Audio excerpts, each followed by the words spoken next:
Le protocole de Toronto, 666. Fiction ou réalité, qui peut dire? Quoi qu'il en soit, selon certaines informations obtenues en Provence de France, mais surtout à la révision des événements survenus depuis les 25 dernières années, il apparaît que le scénario décrit dans ce document nous permet de mieux comprendre ce qui, jusqu'à aujourd'hui, paraissait des plus incompréhensibles à plus d'un. Nous livrons en entier ce document, avec en plus une analyse des nouvelles conditions économiques actuelles qui, en elles-mêmes, semblent plus que confirmer l'authenticité de ce dernier. Fin juin 1967, à Montréal, c'est l'Expo 67. À Ottawa, ce sont les derniers préparatifs du centenaire de la Confédération. Aux États-Unis, c'est la contestation à la guerre du Vietnam et, à travers le pays, le Flower Power. Nous sommes près des événements de mai 68 en France, de l'explosion du nationalisme au Québec, du festival Woodstock aux États-Unis. Mais en même temps, cette fin juin de 1967 marque les derniers préparatifs de la mise au point du plan de la chute des nations. Chute des nations prévue par les hautes instances de la franc-maçonnerie anglo-saxonne à Toronto, Canada. Cette réunion secrète, hautement confidentielle, est organisée par les 666, c'est ainsi qu'ils se nomment eux-mêmes, c'est-à-dire ceux qui dirigent les 6 plus grandes banques mondiales, les 6 plus grands consortiums énergétiques de la planète, dont le pétrole fait partie, et les 6 plus grands consortiums de l'agroalimentaire, dont fait partie le contrôle des principales routes alimentaires du monde. Ces 666 étant les plus hauts responsables de la finance internationale, vont définir à l'intérieur de leur réunion une stratégie commune en vue de la mainmise absolue sur le commerce mondial, sur la possession de l'arme énergétique, porte ouverte sur le XXIe siècle, et sur le contrôle international de l'agroalimentaire, lequel comprend aussi pour eux les consortiums pharmaceutiques comprenant à leur tour le marché mondial des vitamines et des vaccins. Leur plan se résume à 3 orientations majeures: l'économique, le politique et le social pour les années 70 et 80. S'il est réussi, le plan doit irrémédiablement déboucher sur la prise du pouvoir mondial par la mise en place du Nouvel Ordre mondial, le même dont le président américain George Bush fera tant la promotion au début des années 70. Titre du document des 666. Panem et circenses, du pain et des jeux du cirque. But du projet mondialiste, le génocide du vital au profit du rentable occulte. Moyen de financement du projet, entre autres, se servir de l'aide humanitaire, de l'aide alimentaire internationale, afin de financer les multinationales des 666. Le document. Toutes les périodes historiques ayant mené à la décadence des civilisations étaient toutes marquées sans exception par l'esprit d'errance des hommes. Aujourd'hui, nous devons faire en sorte que cet esprit se traduise par une société mondiale du loisir, sous toutes ses formes. Ce loisir doit se composer du sexe, des drogues, du sport, des voyages, l'exotisme, et des loisirs en général. Mais tout cela rendu accessible à toutes les couches de la société. L'homme doit arriver à croire qu'il est moderne, et que sa modernité est composée de sa capacité et de sa possibilité de pouvoir jouir largement. Et tout cela, maintenant, et de tout ce qui l'entoure. Pour parvenir à cet objectif, il est impératif de pouvoir infiltrer les médias. Radio, télévision, journaux. Les milieux de la mode et de la culture. Les milieux de la nouvelle musique, par lesquels nous influencerons à coup sûr toutes les couches des sociétés occidentales. Ainsi, en tenant sous la coupe des sens la jeunesse, c'est-à-dire les adultes de demain, nous aurons par conséquent la voie libre pour infiltrer et transformer en profondeur, sans en être inquiétés, le politique, le système légal et l'éducation, ce qui nous permettra de modifier en profondeur le cours, l'orientation future des sociétés visées par notre plan. Les populations, nous le savons, n'ont pas de mémoire historique.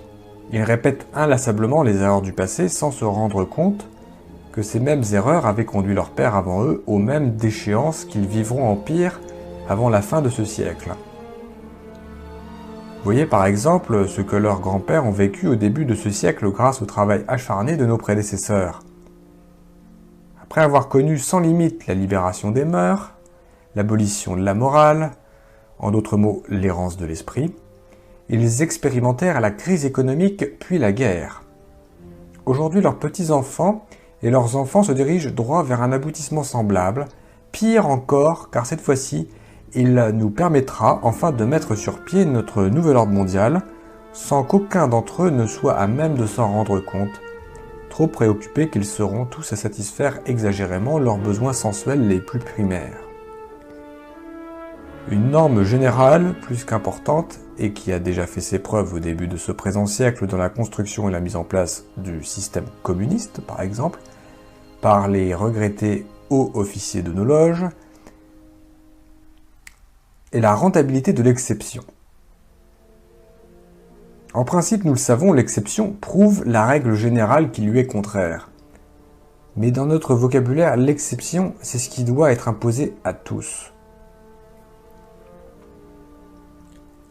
Nous devons faire en sorte de faire des exceptions dans différentes sphères de la société, comme devant être de nouvelles règles générales applicables à tous, un objectif premier de toutes les futures contestations sociales menées par la jeunesse des nations. Ainsi, l'exception deviendra le détonateur par lequel toute la société historique s'effondrera sur elle-même dans un essoufflement et une confusion sans précédent. Les fondements de la société occidentale, dans leur essence, proviennent en droite ligne de l'héritage chrétien. C'est précisément ce même héritage qui fit de la famille le nœud, la pierre angulaire de tout l'édifice social actuel. Nos prédécesseurs qui avaient financé les écrivains révolutionnaires de la fin du XIXe siècle et du début du XXe siècle avaient compris l'importance de fractionner, puis de faire éclater ce noyau vital s'ils voulaient, en Russie, parvenir à mettre en place le nouveau système communiste d'alors.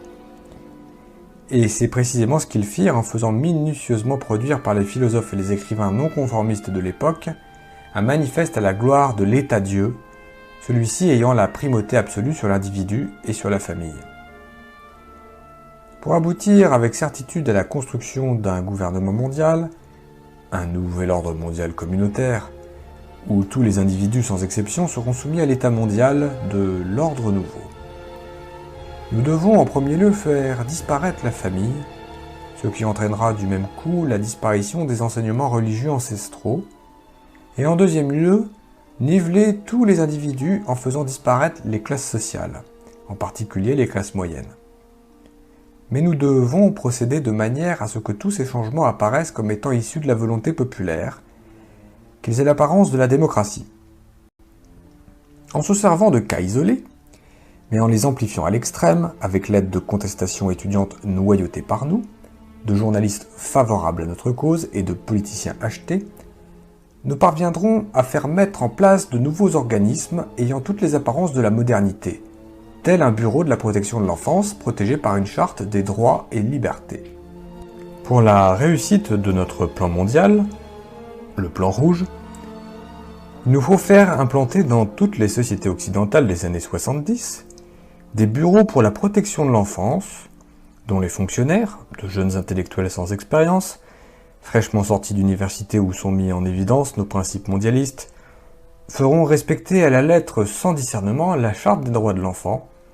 Qui osera s'opposer à cela sans en même temps être identifié aux barbaries du Moyen-Âge? Cette charte, laborieusement mise au point dans nos loges, nous permettra enfin de réduire à néant toute autorité parentale en faisant éclater la famille en individus farouchement opposés les uns aux autres pour la protection de leurs intérêts personnels. Elle encouragera les enfants à dénoncer des parents trop autoritaires parce que trop traditionnels, trop religieux.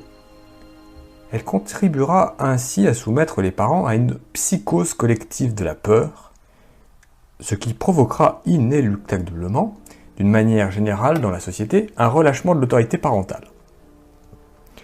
Ainsi, nous aurons réussi, dans un premier temps, à produire une société semblable à celle de la Russie des années 50, où les enfants dénonçaient à l'État leurs parents, et cela sans que personne ne s'en aperçoive. En transférant ainsi à l'État le rôle parental, il nous sera plus facile par la suite de nous accaparer une par une de toutes les responsabilités qui avaient été jusqu'à date du ressort exclusif des parents.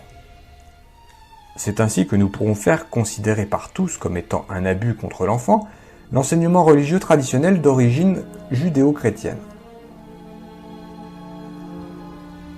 Dans un même temps, mais à un autre niveau, nous ferons inscrire dans les plus hautes lois des nations que toutes les religions, les cultes et les pratiques religieuses, de tout genre, y compris la sorcellerie et la magie, doivent toutes être respectées au même titre les unes que les autres. Ce sera par la suite d'une aisance déconcertante que de transférer ce rôle de l'État par rapport à l'enfant aux plus hautes instances internationales telles les Nations Unies. Comprenons bien ceci, notre but n'est pas de protéger les enfants ou qui que ce soit d'autre, mais bien de provoquer l'éclatement puis la chute des nations qui sont un obstacle majeur à la mise en place de notre nouvel ordre mondial. C'est la raison pour laquelle les bureaux de protection de l'enfance doivent être investis d'une autorité légale absolue. Ils doivent être en mesure, comme bon leur semblera, mais toujours sous le prétexte de la protection de l'enfant, de pouvoir retirer ces derniers de leurs milieux familiaux originels et les placer dans des milieux familiaux étrangers ou des centres gouvernementaux déjà acquis à nos principes mondialistes et à religieux. Par conséquent, sera ainsi achevée la brisure définitive de la cellule familiale occidentale. Car, sans la protection et la surveillance de leurs parents originaux, ces enfants pourront être ainsi définitivement handicapés dans leur développement psychologique et moral, et représentés par voie de conséquence naturelle des proies facilement adaptables à nos visées mondialistes. Pour la réussite assurée d'une telle entreprise, il est primordial que les fonctionnaires travaillant dans ces bureaux au service de l'État soient jeunes, sans expérience passée, imbus de théories que nous savons vides et sans efficacité, et surtout soient obsédés par l'esprit missionnaire de grands protecteurs de l'enfance menacée. Car pour eux, tous les parents doivent représenter des criminels en puissance, des dangers potentiels au bien-être de l'enfant ici considéré comme étant un dieu. Un bureau de la protection de l'enfance et une charte des droits de l'enfant n'ont aucune raison d'être sans enfants menacés. De plus, les exceptions et les exemples historiques utilisés pour leur mise en place finiraient tôt ou tard par disparaître s'ils n'étaient pas constamment alimentés par de nouveaux cas se produisant sur une base continue.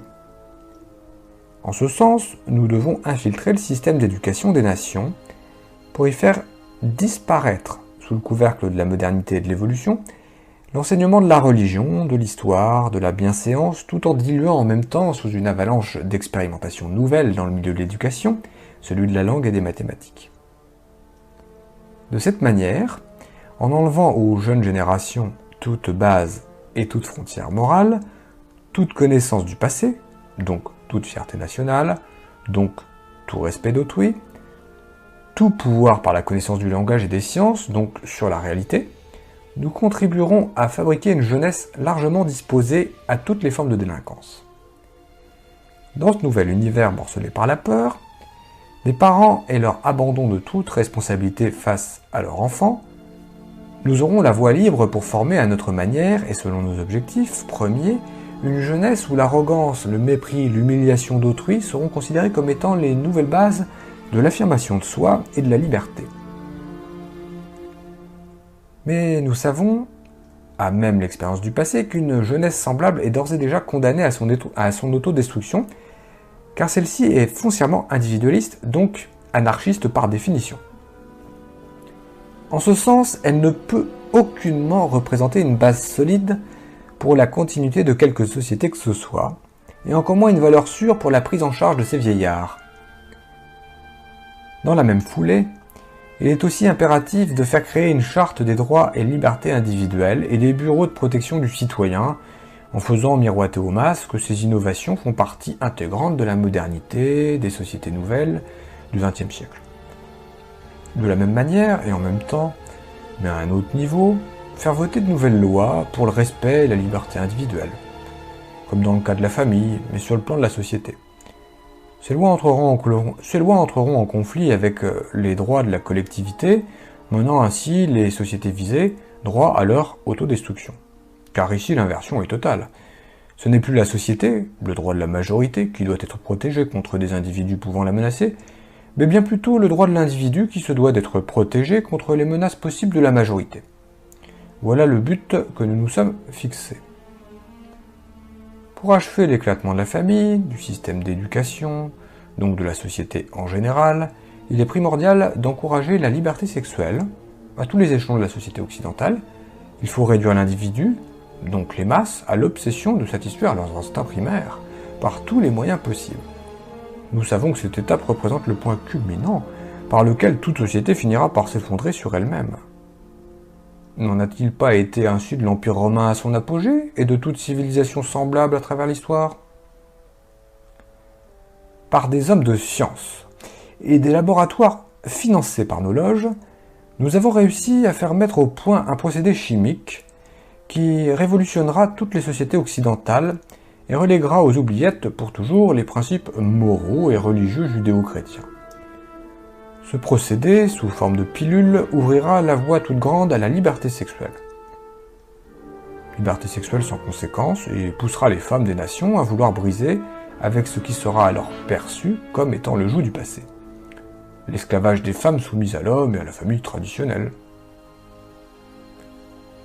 Jadis, centre et pivot de la cellule familiale, la femme moderne, maintenant en tant qu'individu indépendant, voudra briser avec son rôle traditionnel, se détacher de la famille et mener sa vie selon ses propres aspirations personnelles. Rien de plus naturel, nous le savons, mais là où nous interviendrons fortement, ce sera d'infiltrer tous les nouveaux mouvements de contestation féminins, en poussant leur logique jusqu'à ses extrêmes limites de conséquences.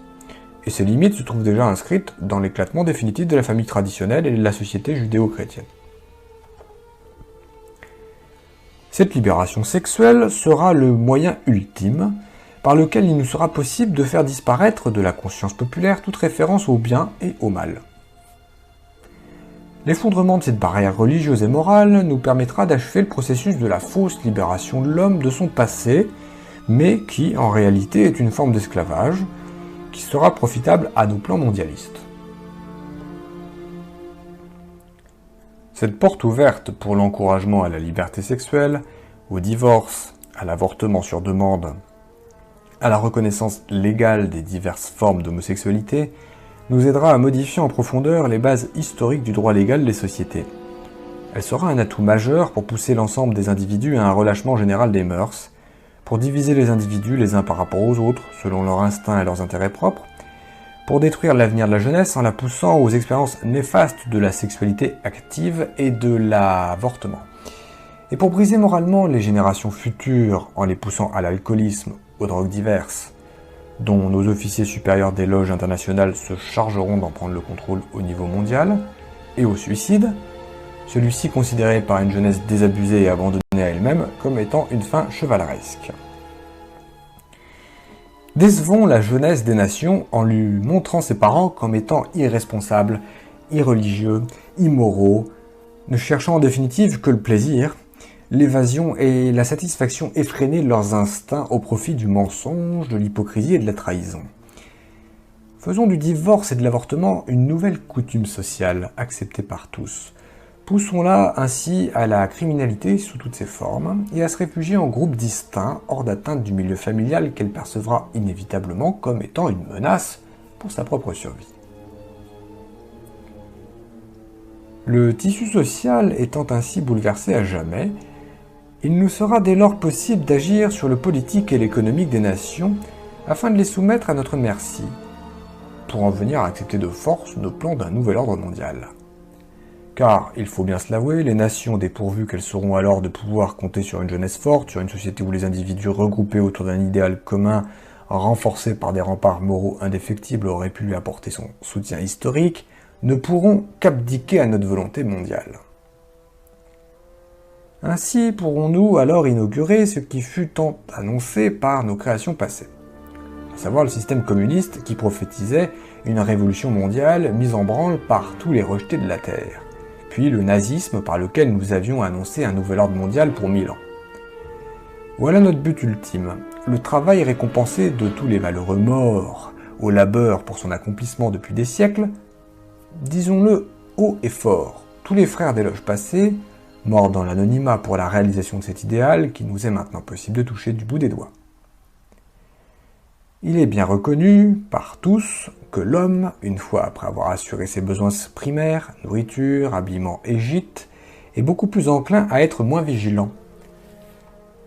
Permettons-lui d'endormir sa conscience tout en orientant à notre guise de son esprit, en lui créant de pures pièces des conditions économiques favorables. Donc, pendant cette période des années 70 où nos agents s'infiltreront partout dans les différentes sphères de la société pour faire accepter nos nouvelles formes de normes dans l'éducation, le droit légal, le social et le politique, nous veillerons à répandre autour de lui un climat économique de confiance, du travail pour tous, l'ouverture du crédit pour tous, des loisirs pour tous, seront nos tandems pour la création illusoire d'une nouvelle classe sociale. Nouvelle classe sociale que nous nommerons la classe moyenne. Car une fois nos objectifs atteints, cette classe du milieu, située entre les pauvres séculaires et nous les riches, nous la ferons disparaître en lui coupant définitivement tout moyen de survie. En ce sens, nous ferons des États-nations, les nouveaux parents des individus, à travers ce climat de confiance où nos agents internationaux auront fait le nécessaire pour écarter tout spectre de guerre mondiale, nous encouragerons la centralisation à outrance pour l'État. De cette manière, les individus pourront acquérir l'impression d'une liberté totale à explorer, pendant que le fardeau légendaire des responsabilités personnelles sera transféré à l'État. C'est ainsi qu'il nous sera possible de faire augmenter d'une manière vertigineuse le fardeau de l'État, en multipliant sans limite aucune la masse des fonctionnaires intellectuels. Assurés pour des années à l'avance d'une sécurité matérielle, ceux-ci seront par conséquent de parfaits exécutants du pouvoir gouvernemental, en d'autres termes, de notre pouvoir. Créer ainsi une masse impressionnante de fonctionnaires qui à elle seule formera un gouvernement dans le gouvernement, quel que soit le parti politique qui sera alors au pouvoir.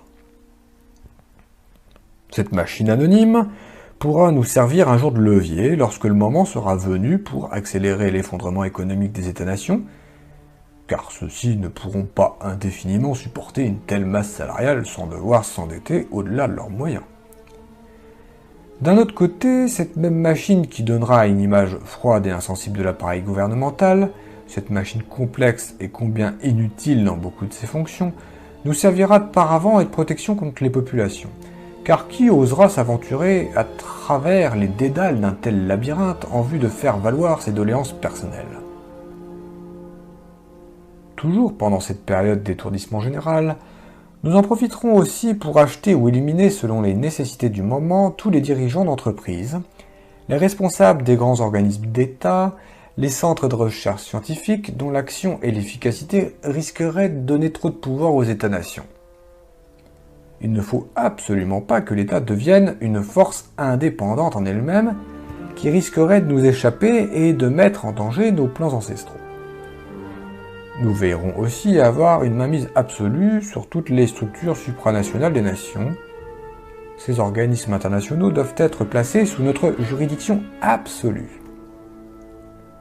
Dans le même sens, et pour garantir la rentabilité de notre influence auprès des populations, nous devrons contrôler tous les médias d'information. Nos banques verront donc à ne financer que ceux qui nous sont favorables, tandis qu'elles superviseront la fermeture des plus récalcitrants. Cela devrait en principe passer presque inaperçu dans la population. Elles seront tellement absorbées par leurs besoins de faire plus d'argent et de se divertir.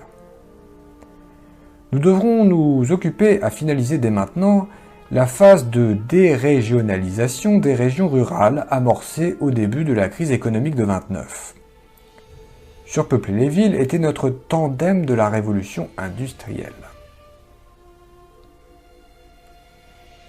Les propriétaires ruraux, par leur indépendance économique, leur capacité à produire à la base de l'alimentation des États, sont une menace pour nous. Et une menace pour nos plans futurs. Entassés dans les villes, ils seront plus dépendants de nos industries pour survivre. nous ne pouvons nous permettre l'existence de groupes indépendants de notre pouvoir. Donc, éliminons les propriétaires terriens, en faisant d'eux des esclaves obéissants des industries étant sous notre contrôle. Quant aux autres, permettons-leur de s'organiser en coopératives agricoles que nos agents infiltreront pour mieux les orienter selon nos priorités futures. À travers l'État, attachons-nous à bien mettre en évidence le respect obligatoire de la diversité des cultures, des peuples, des religions, des ethnies, qui sont autant de moyens, pour nous, pour faire passer la liberté individuelle avant la notion d'unité nationale, ce qui nous permettra de mieux diviser les populations des États-nations et ainsi les affaiblir dans leur autorité et dans leur capacité de manœuvrer.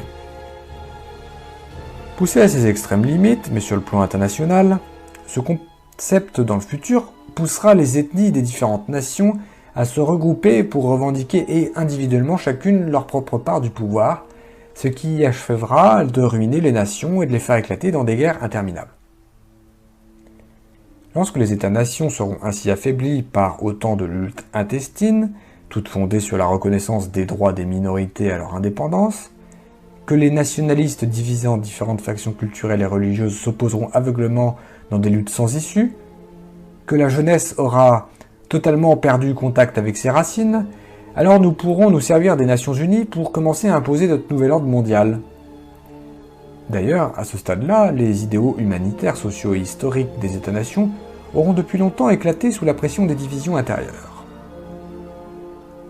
Fin du document des 666, daté de fin juin 1967.